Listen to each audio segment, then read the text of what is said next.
Hey everybody, it's Elaine back with Jeremy and Dr. Schaefer. We're going to be talking about protagonists today, especially within the context of Hamlet. So, when you guys think about protagonists, what do you guys think of? What were you taught about protagonists in school? Oh, that's a good question. That they're the main character. That usually they have to be sympathetic. Otherwise, you're just gonna hate. If you hate them, you're gonna hate the whole story.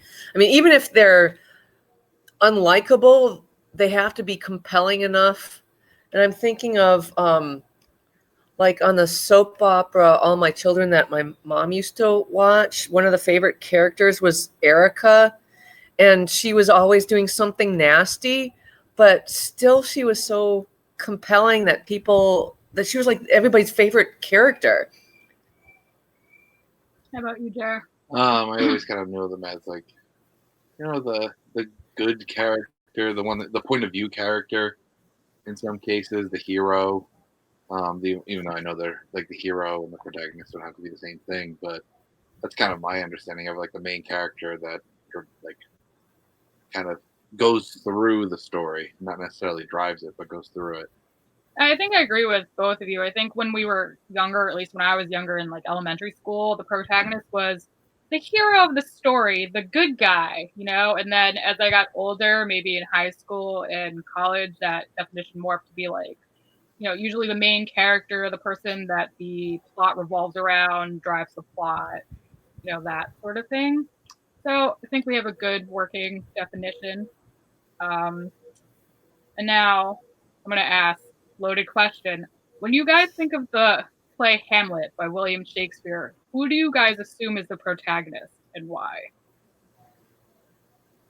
You know what? I don't know a whole lot about the story, but just when you say Hamlet, you think of, oh, it must be a character named Hamlet. That must be the protagonist. But you know what? I don't even remember the story now that I think of it. Basically, the Lion King. All I remember is Kermit the Frog. You know what? On Sesame Street, didn't he do something and then all the mice started following him? I think that's a Pied Piper, but I could be. Yeah, I think you're right. I think you're right. Why am I associating that with Hamlet? Anyway, Hamlet. I'm going to look that up. Kermit the Frog. I mean, my exposures to Hamlet are The Lion King and a Simpsons episode that went through it. I've never actually seen Hamlet or read it, but my understanding of the story, which I know a fair amount about, is I would assume Hamlet would be the protagonist, because he's like kind of supposed to be the hero of the story by traditional understanding. Yeah, he's also the title character, and that's usually a dead giveaway. It's kind of like Harry Potter. Harry is the protagonist. Matilda is the protagonist. But an interesting thing with Hamlet is that the protagonist is arguably ambiguous. And now most people are going to stick up their arms and be like, yo, there's no way. But when you look at Hamlet and then compare him to his uncle Claudius, you realize that this is actually a plausible argument. So let's start with Hamlet because, it's easier. We were just talking about him.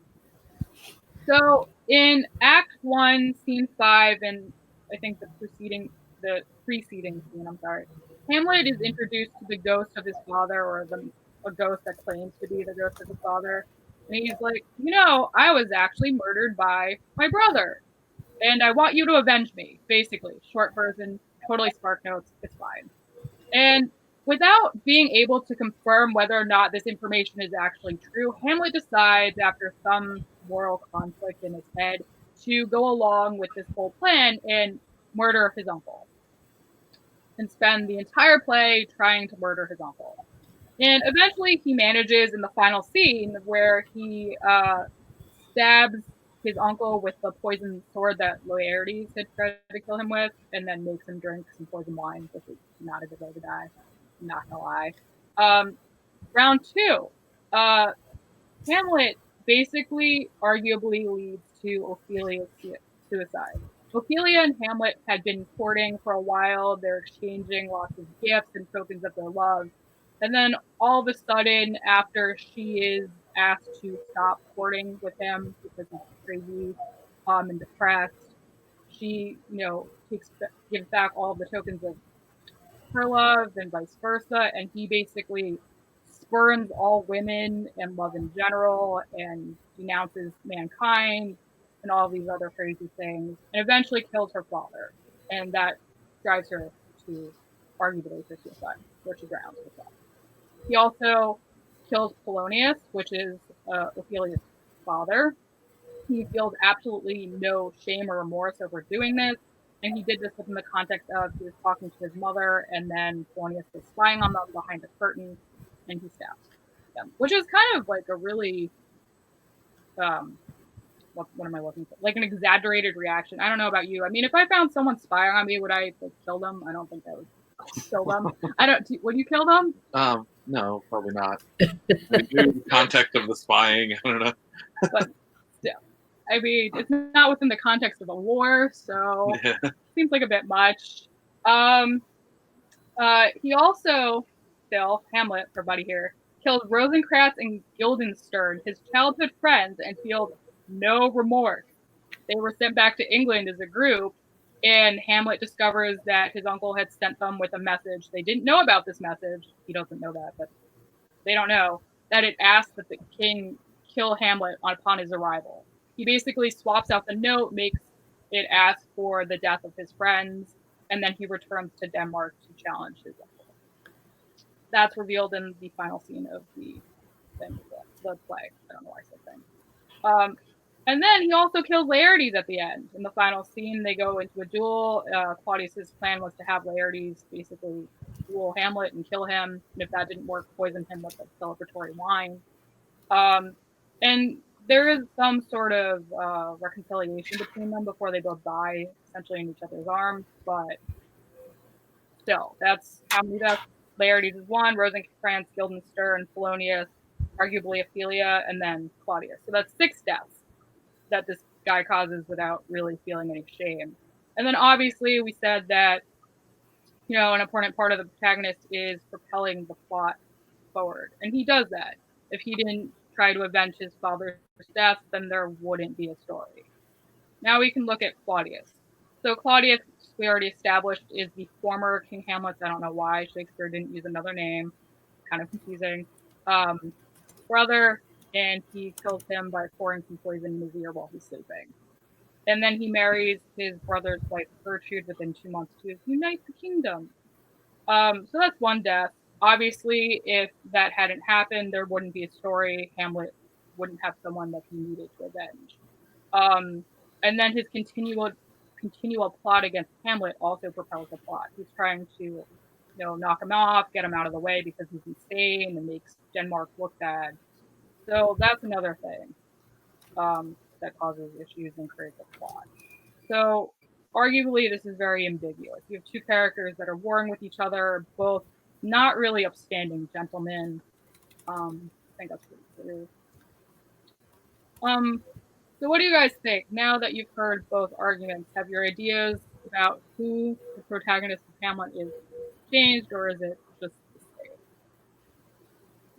What in terms of like point of view and scenes centered around the different characters, what's the kind of breakdown with that? I mean, like, how many scenes revolve around Hamlet and how many revolve around Claudius? Yeah.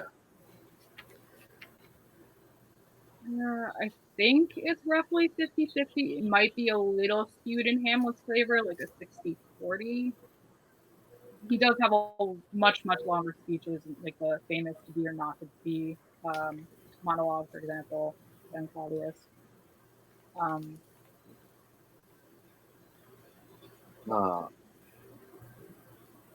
I feel like I would still lean towards Hamlet being the protagonist, but not a very sympathetic protagonist. Very true. Not the one that you'd really want to look up to and emulate, but I still feel like because the plot is sparked by a slight against him, like a perceived slight against him by killing his father. That he's the one that you're kind of like following Right. his quest to, make right what once was wrong. True. The slate is confirmed, though, in arguably two different scenes. One, we as viewers and or readers, depending on how we consume this medium, discover that Claudius did in fact kill his brother. He is in prayer in one of the scenes, Act 3, Scene 3. And he basically admits to his crime of having killed his brother. And Hamlet sees this, sees him praying, and doesn't want to kill him in that moment because he doesn't want to send him to heaven. He wants him to rot in hell like his father is doing. And then again, there's the mousetrap scene, which is a very elaborate scene where basically a bunch of players come to the castle Elsinore in Denmark where the plot takes place. And in order to cheer Hamlet up, his parents and step parent asked that he pick a play, and he picked something that resembles the supposed plot that killed his father.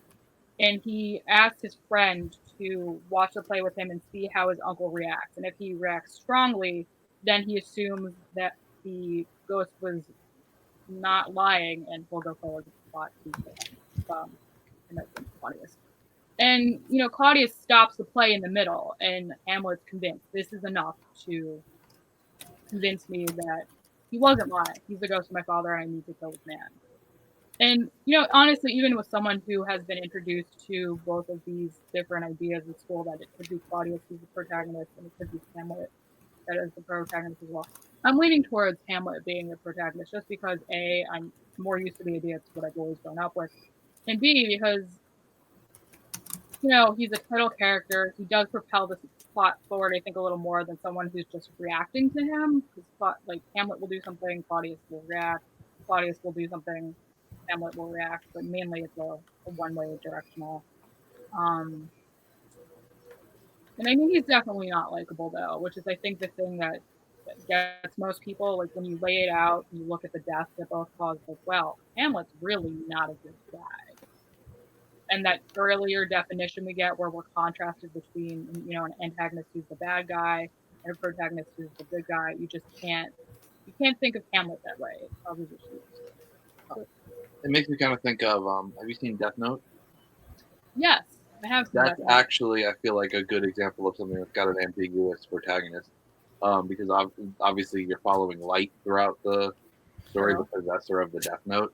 But he does a lot of really bad things, like evil things. And there's like a progression of I'm doing things to make the world a better place, to I'm doing things because you're trying to stop me from making the world a better place, to I'm doing this because you're against me. And there's like this progression. Right. And then the other character is L, who's obviously trying to stop the murders being caused by Kira. And you get a lot more, as the series progresses, you get a lot more point of views kind of from both perspectives. And it's the ambiguity between the two characters that kind of makes it a good show to watch, or a manga to read, depending on what your medium.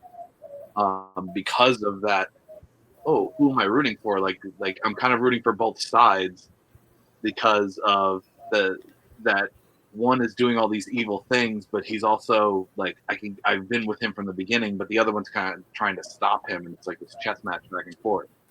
True. It's a really good example. I actually really didn't think about that. Do you have anything to add, Dr. Schaefer? I was thinking about how even though Hamlet may not be sympathetic, I don't know if that was the word Jeremy used, but anyway, again, that's sort of that Erica character from the soap opera where, yeah, may not be a sympathetic character, but still compelling to follow their story. Fair. Do you think you guys have had a change of heart in terms of whether or not your definition of the word protagonist has changed, or has it basically stayed the same as a result of this discussion? I don't think that. I don't think I've had too much of a change of heart. I've thought about this before, like when I was writing a screenplay, I was thinking about character that wasn't necessarily driving the story, but the story was happening to. And I was wondering, does that make it a weak story? Because the protagonist has to have a goal or because I took screenwriting, and I remember the instructor saying that the main character has to have something that they're striving for, and they meet all these obstacles along the way, and I mean, so that's kind of, I don't think goal was exactly the right word, but motivation maybe. But yeah, I guess even a character that doesn't necessarily have, I mean, the character that stuff is happening to probably has some kind of motivation, even if it's just to get out of, just to have everybody leave them alone. That was nice. Yeah. Try to get all these people to stop bothering. I feel like a character like has to have some form of agency. Like they have to have control over the situation to a degree, or at least control over their own decisions within the situation. A sign of a weak protagonist in a lot of fiction is like you were saying, like the story's kind of happening to them and they have absolutely no control over anything. Like it just, everybody else's actions or just the happenings within the world just kind of force them to do certain things, and it feels like you're just along for the ride. um, I feel like agency is really something that makes a protagonist, like where they actually, their decisions are the things that are kind of moving everything. Even if there's obviously plot elements, you can have nothing happen, but they kind of, the forks in the road, like they're making the decisions that choose which way the plot goes. Yeah. Anyway, so when I was writing that screenplay, I had to think real hard about like what was the main character's motivation, how did they drive the story, and then think about, well, the other characters, maybe because I didn't really want it from the other character's point of view, because this, to me, the story, it was a true story, so that didn't make sense to have it from some people's point of view, because like the boss in the story drove some things, but they weren't really, they weren't one of the boss wasn't even one of the main characters. He was like one of the supporting characters, but not like, there were 2 or 3 main characters that were featured in the story a lot. But so then I had to try to think about, like, okay, how does this story, how does the main character affect the story, and what could be a goal of the main character. And I mean, it wasn't too difficult to come up with something, but yeah, but the question was whether it was weak, a weak motivation. I don't know. I kind of feel like, just stop bothering me. Well, yeah. So it was about sexual harassment. So stop sexually harassing me. I mean, that's a pretty big motivation. But the thing is that the main character wasn't doing anything except existing to cause the action of the people around her. I mean, I guess it becomes like her dealing with the situation, like how she, like her reactions to it, and kind of turning. I feel like it would move.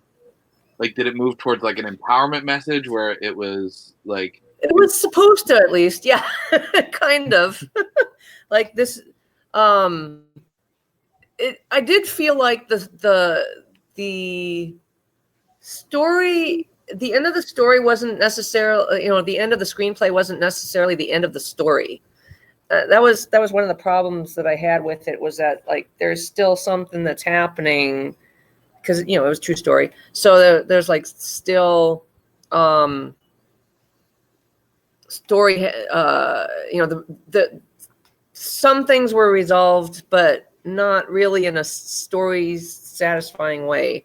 And I felt like the future would tell how to resolve the story. I guess maybe that's part of the problem with true stories, is that some of them don't always have clean endings. Makes a lot of sense. It's hard to stick the landing. Yeah. I think that my opinion on Protagonist have kind of stayed the same. I think Protagonist is almost too simplistic a term towards where a lot of transformative fiction and television and movies and plays have tried to go. I think making the complex narrative kind of begs for more ambiguity. Like it begs for more merging of the archetypes. It like more perspectives from different sides, and I think that's kind of how we dive deeper beyond the just kind of like the basics. And we're taught throughout school, and if you go into screenwriting and filmmaking, and like the foundation are these kind of terms that we use, and I think it's people who are really like diving into them like this, where you're kind of picking them apart and seeing how they can be different and how they can kind of like blend together. That's kind of making the more transformative fiction out there.